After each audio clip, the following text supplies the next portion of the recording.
So you hear people say all the time, create engaging content for your social media. Well, we're going to talk about exactly what that means today. My name is Monica Michelle with Monica Michelle Marketing, and I'm the solutionist marketer. We support businesses on this channel in figuring out what marketing is, how to move through it, and help you drive more leads systematically to your business. And a lot of times we all know that whenever we're posting on social media online, the goal is to be engaging, right? We want to be social. That's the whole point, to be social on social media so that we can have the algorithm love us and also make more connections and build more relationships so we can generate more leads for our business. So, how do you go about doing that? Come with me, check this out. There's 12 different ways that I'm going to share with you in this video to connect and better engage with your audience on social media, of course. The first one is emotional storytelling posts. Well, what is that? Emotional storytelling posts is really being able to relate and invoke empathy and inspiration and encouraging followers to share their own experience. So you want to be able to resonate with someone emotionally. And the best way to go about doing this, there's one of two inspirations or emotions that are the greatest, and that is either making someone cry or making someone laugh. So when you can tell a story that can evoke one of those strong emotions, anger, crying, being upset, or being able to laugh, then they're able to relate with that.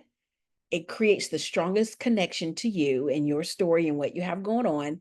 And it makes them be more connected to you because they know that they've had similar experiences and they've had similar feelings. And people want to know that the feelings that I'm having, you've had them too. I'm not different. I'm not weird, right? We all have these emotions and you're willing to talk about them. It makes it so cool. Number two, interactive polls and questions. So with interacting polls and questions, you want the questions to be open-ended so that way you can invite them to share their opinions and their preferences, but it's a great way for sparking conversation. And you want to gain insights into what your audience really cares about. So you ask them questions and polls about stuff that they like, but then you can also use that information to add it to your social media or add it into your marketing campaign. But you can also use that when it comes to developing what your product is or developing what your next product is, because they're telling you a lot about what they need and what they like. Number three, behind the scenes content. I know this might sound crazy, but I absolutely love being able to see how something gets done, that process. And here lately, some of the social media posts that have been showing up online that is getting awesome views is someone turning on a time lapse camera and they might be vacuuming the floor and they go through and they vacuum the floor all the way through, or they're cleaning the brick off the power washing tool and they're cleaning the brick systematically top to bottom all the way across, or they're cleaning towel, or they're doing a thing from beginning to end, and people sit and they watch them do this. Have you ever, I don't think I've done this one, but have you ever watched someone clean their kitchen, watching them do it? We did this first. Or fold clothes, especially when they put a time lapse on it. So these things might seem trivial or may seem like, why, who cares? But that's a part of behind the scenes content. If you have a product that you sell and you put it in the mail and send it out, people like to see you putting the packaging together, mail, and then mailing the thing out, right? If you do events and you're putting your event together, people like to see you preparing in the room and getting everything put together to go out. Now, if you do electronic stuff and your stuff is all done online, then you can do things like, I've actually done it before. You could say, I'm making a content calendar, and that's something that I do online, and I want people to see it. So I screen record and I do it. I might even time lapse it, and I might talk them through how to do it, but I'm walking you through how to do the thing, how I'm setting up the next marketing campaign. It builds trust with your audience and it makes them feel like they're insiders, and it increases the emotional investment. Number four is user generated content. Now, encourage your followers to create their own content related to your brand or products, and then you can go and repost this on your channels. This builds a place of community, but it also serves as social proof, so it's beneficial for others that are coming to the page and it makes people want to kind of show you off a little bit more. They don't necessarily have to post about your specific product or service. They might post about your industry and their thoughts on it, and you repost it on your page. So it doesn't have to be a direct tie. It just needs to be connected, right? Number 5, live Q&A sessions. I don't care what industry you're in, somebody got questions. Let me say it again.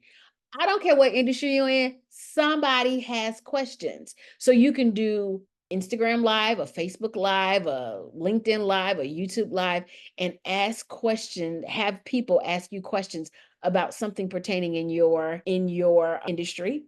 But you can also say, "Oh, I have a list of questions. Let me answer them that way until I can build my audience up, and then I can go from there." You can even do a small teaching on a particular topic. And then at the end of it, say, does anybody have any questions, or while you're going through? It makes your audience feel valuable, and it makes them feel connected in a real time space because you're willing to answer their questions on the spot as they're learning how to do a thing, as they're getting clear and understanding behind it.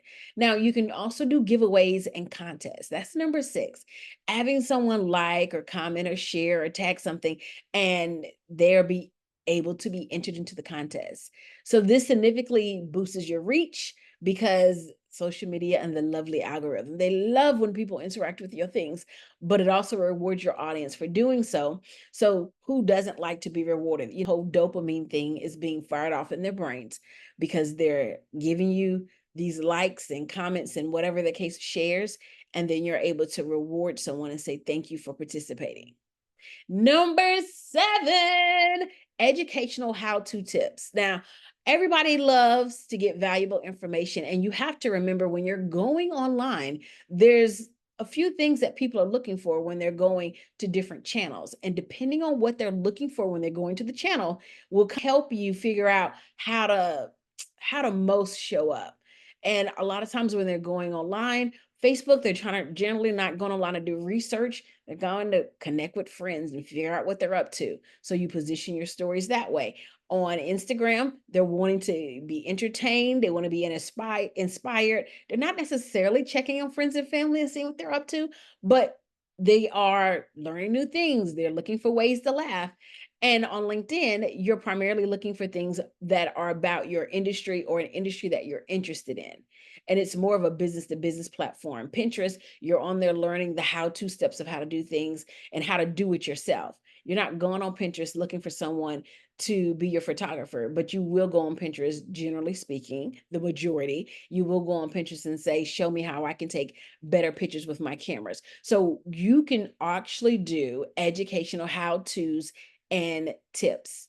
And so how you show up in doing that is a whole nother story, but this positions you as an expert, as a thought leader, as someone who knows what's going on.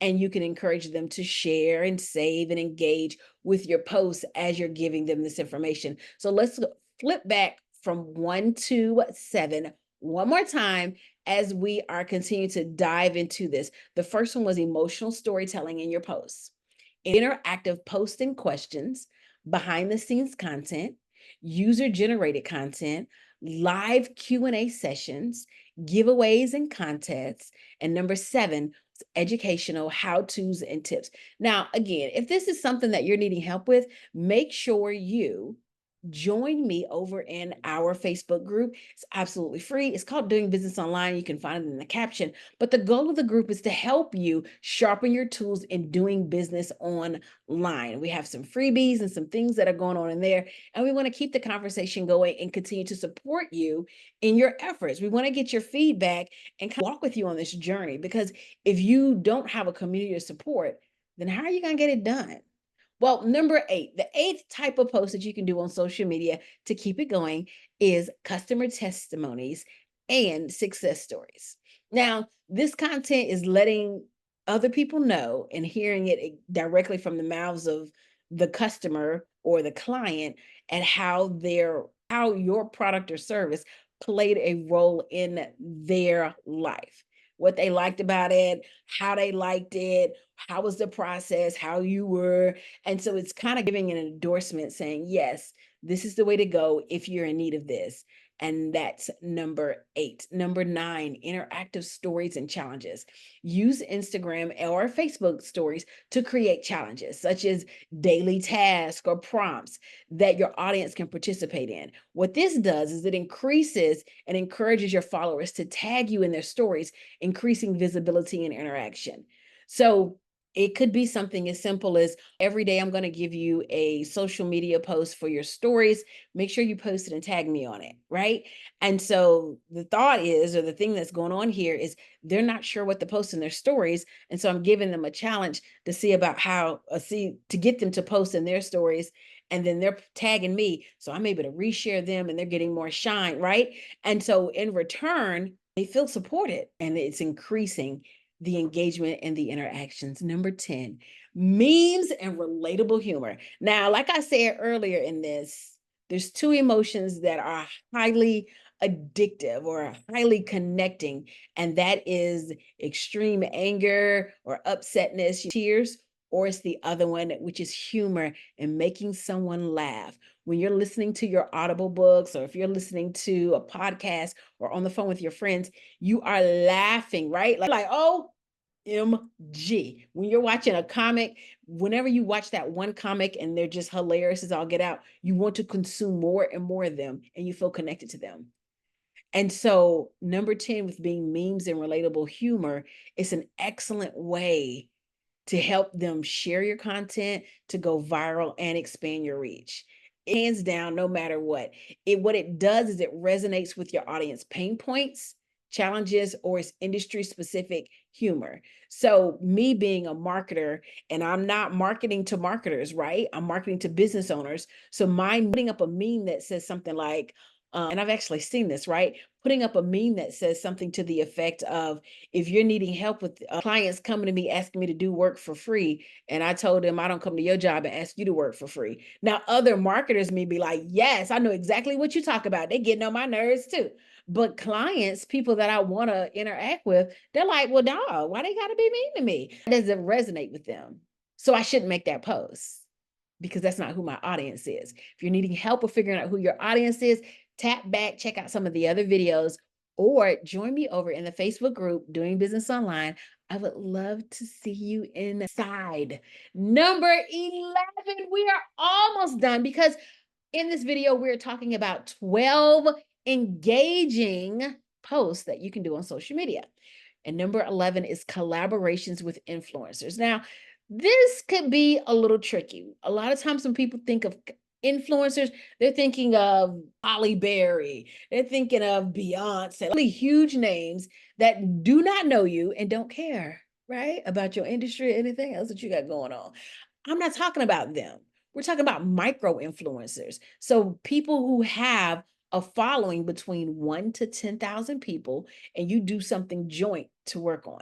It may be a takeover. So, hey, let me show up on your, oh, I'm a marketer. Oh, and you're a book, you're a publisher. Can I do some marketing videos that you can post on your page for your audience, because your audience is authors and they need marketing after they get publishing done? Oh, well, sure. Why not? Can we do like interview together and we talk about it? Can we co-host an event where we're talking about it? Can I just make a regular post and tag you? So those are introducing your audience to another brand or another audience, but it's also creating buzz around your content. So we do this whole thing where we make out a content plan and we say we're going to do this on this day, and we figure out strategically what should come first, what should come second, third. We're doing a meme and then we're asking for a sale right behind it. Is that really the best way to go about that? We're going to map this whole thing out and put it in the right order. And then we're going to release it and execute. And that's the best way when it comes to maximizing the efforts on a collaboration with influencers. Number 12, and it's the last one. Now, this is the last one. This one I personally love, and I know everybody does not love these, but the engagement is definitely informative and it can be super engaging, and it definitely gets a lot of saves and shares, and that is creating interactive infographics and data visualizations. So you're literally giving people data. There's a whole group of people that absolutely love numbers, They want to see the percentages, they want to see the breakdown, they want to see the sharing. You can literally take the same thing. So let's say you have a infographic about creating engaging content on social media, and I can create 12 posts that all speak to that one topic and that has an interactive infographic with it as well. And those can be 12 days worth of posts. They all support each other, they all work together, right? And with the infographics is giving people the data that they need. Like 4 different personality types of what people need in order to make a purchasing decision. They need to see it in different ways. They need to hear it in different ways. They need to hear it over and over. And so by giving them the data, by giving them some humor, by giving them a story, by connecting with the influencer and having a conversation about interactive posts, by having all these different things, a challenge. Hey, I'm going to do 5 days worth of interactive, engaging stories. Let's do this together. By having all these things and sharing all these things, that helps to boost your position on a thing.